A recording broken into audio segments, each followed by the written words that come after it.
Dikisahkan, sebuah keluarga yang hidup dengan damai, meskipun sudah lama berlalu.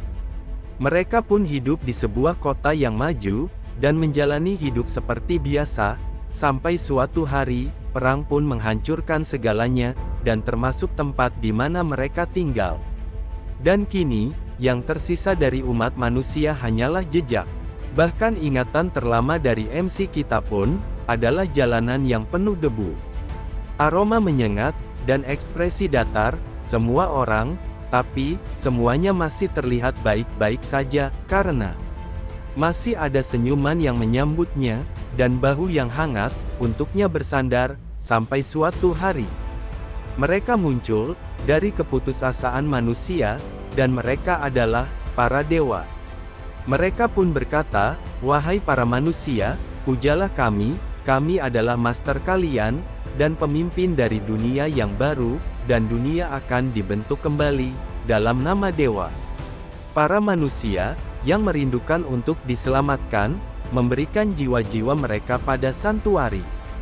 Dan 15 tahun kemudian, seorang pria muda, dibawa oleh seorang pria tua, ke sebuah kuil dari salah satu dewa, yaitu, kuil Santuary of Golden Brick. Kuil dari Dewa Emas, yang memiliki cukup banyak pengikut.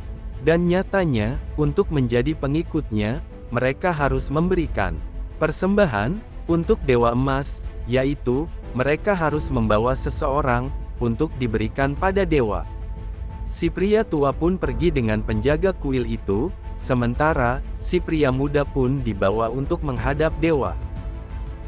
Namun ternyata 15 tahun yang lalu, orang tua MC kita telah meninggal dunia, dikarenakan para dewa tersebut, sehingga dia berniat untuk menemui para dewa itu, karena menurutnya, pengampunan, cinta, penyelamatan, berkah, keadilan dan kebaikan, tak ada satupun, pada mereka, sehingga dia berjanji, akan menemui mereka satu persatu, dan melemparkannya ke dalam neraka terdalam. Sementara si pria tua itu, setelah memberikan persembahan pada dewa, dia pun pergi ke sebuah bar, yang dimana, bartender itu pun, adalah pengikut Dewa Emas, sehingga dia pun disambut dengan baik, dan kembali lagi pada MC kita, kini dia pun sudah bertemu dengan Dewa Emas, yang ternyata, setiap persembahan yang dia terima, setelah jiwanya dia ambil, dia akan mengubah setiap orangnya, dan menjadikannya koleksi emas pribadinya. Namun, meskipun mendengar itu semua, si MC kita, tetap tak terlihat takut atau gelisah, sehingga membuat si Dewa Emas pun, sedikit kesal. Melihat ekspresi yang begitu tenang, si Dewa pun berkata, "Apakah kau bekerja sama dengan pria tua itu?" Mendengar itu, dia pun kaget, dan ternyata, di telinganya, ada sebuah alat komunikasi, sehingga saat benda itu dirusak, si pria tua itu pun sadar, dan dia pun telah dikepung oleh para pengikut dari Dewa Emas. Lalu si dewa pun mulai melakukan hobinya, dan membuat sebagian tubuh si MC kita, menjadi emas. Melihat itu, si MC berkata, "Jadi begitu, kau merubah mereka menjadi emas, dan menyerap jiwa mereka, sedikit demi sedikit, lalu, apa yang akan kau lakukan padaku, karena aku, tak memiliki jiwa." Dengan memperlihatkan senyumnya pada si dewa, dan setelah diperiksa, ternyata benar, jika di dalam tubuhnya, memang sudah tak memiliki jiwa. Lalu si dewa bertanya, apa yang sebenarnya telah dia lakukan pada jiwanya? Si MC berkata, jika dia telah menjualnya, pada mereka yang dapat, menghabisi para dewa, pada makhluk yang dapat menampung semua iblis, dan mereka adalah Faid. Mendengar itu, si dewa pun menghajar si MC, dengan satu pukulan, sehingga dia pun hancur berkeping-keping. Si Dewa Emas pun sangat marah, karena merasa tertipu, dan tak memperdulikannya. Melihat dari sikapnya, dia justru merasa, jika dia hanyalah pengikut dari dewa lain, yang ingin mengganggunya. Namun, tak berapa lama, si MC kita pun bangkit kembali, dan berkata, "Kenapa tak ada cara untuk menghabisi para dewa? Haruskah kita periksa kebenaran pernyataan itu?" Dan terlihat, dari belakang MC kita, keluar sosok iblis api bernama Fabaka, dan tak lama setelah itu, sebagian tubuh dari dewa itu pun terbakar oleh api yang panas, dan melelehkan tubuhnya. Melihat itu, para penjaga dewa pun mengepungnya, dan langsung bergerak untuk menyerangnya, dan tak berapa lama, sosok iblis yang berada di belakang MC kita pun berubah kembali, dan iblis itu bernama Brass, iblis yang dapat mengembalikan rasa sakit pada musuh, sehingga dalam sekejap, para penjaga dewa pun dihabisi tanpa sisa. Tapi, panas membara Fabaka, dan sakit yang menyayat dari Brass, membuatnya muntah darah, karena menggunakan kekuatan iblis, memang selalu memiliki harga, karena meskipun menyakitkan, rasa sakit ini dia tahan, hanya untuk balas dendam. Sementara si dewa pun mulai menggunakan kekuatannya, dengan menyerap seluruh jiwa pengikutnya, agar bisa mengeluarkan kekuatan sebenarnya, dan satu persatu, menghadapi MC kita.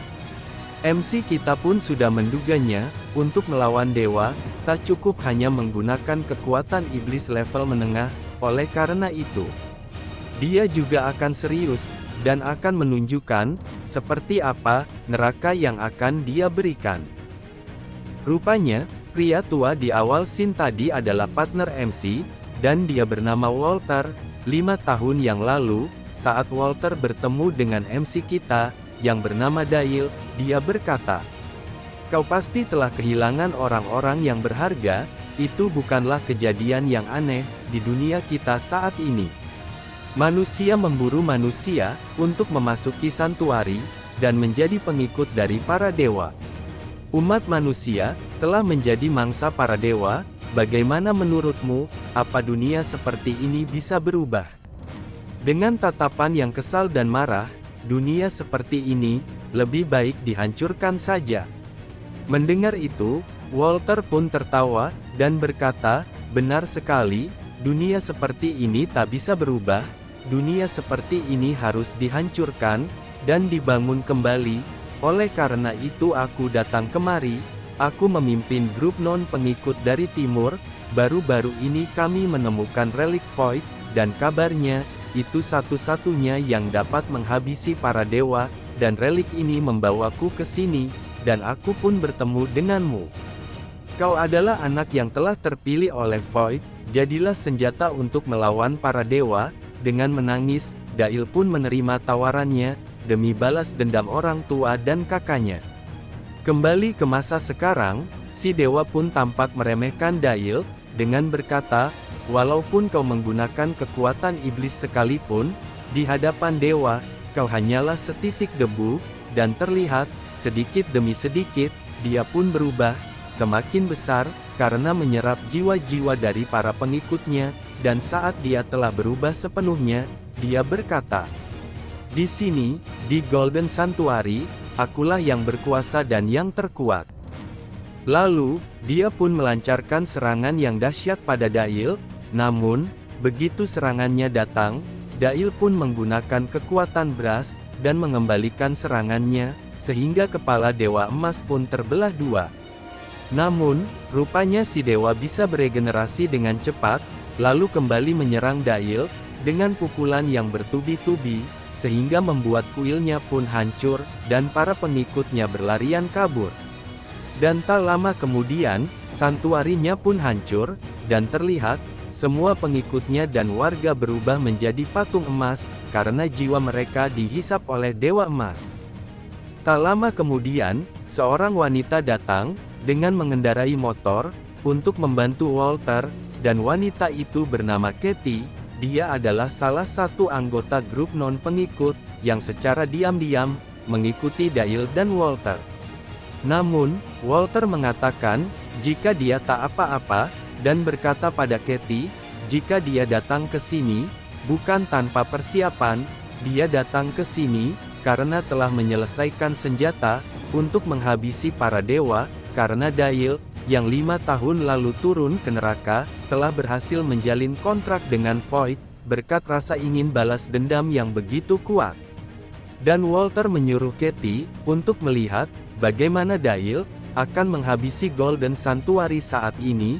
Katie yang melihat itu, hanya bisa menelan ludah, dan ikut melihat pertarungan dahsyat itu. Berkat kontrak itu, Dail bahkan mendapatkan kekuatan spesial, sehingga bisa memburu dewa, dan sudah dimulai kekuatan yang dapat memburu dewa, kekuatan sejati Yudail. Dan tiba-tiba, api besar merah menyembur ke langit, yang bahkan melebihi tinggi dari sang dewa itu sendiri. Lalu, Dail pun berkata, "Otoritas emas yang dijanjikan, kini aku siap berburu," dengan senyum lebarnya yang menakutkan. Rupanya itu adalah Agni, Raja Api yang menguasai neraka, dan dia akan meminjamkan kekuatannya pada Dail, untuk memburu dewa.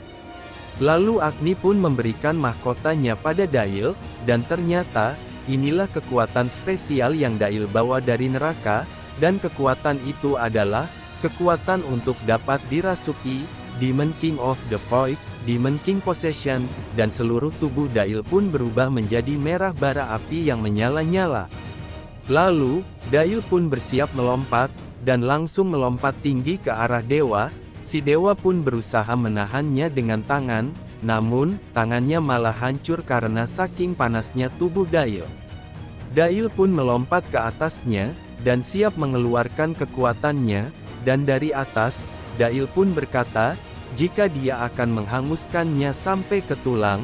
Sesaat kemudian, tangan dari bara api yang membara dengan ukuran besar pun menghantam dewa itu ke tanah, dan perlahan melelehkan tubuhnya, membuatnya berteriak kesakitan. Si dewa pun memohon ampun, namun, Dail tak menghiraukannya, dan membakarnya habis.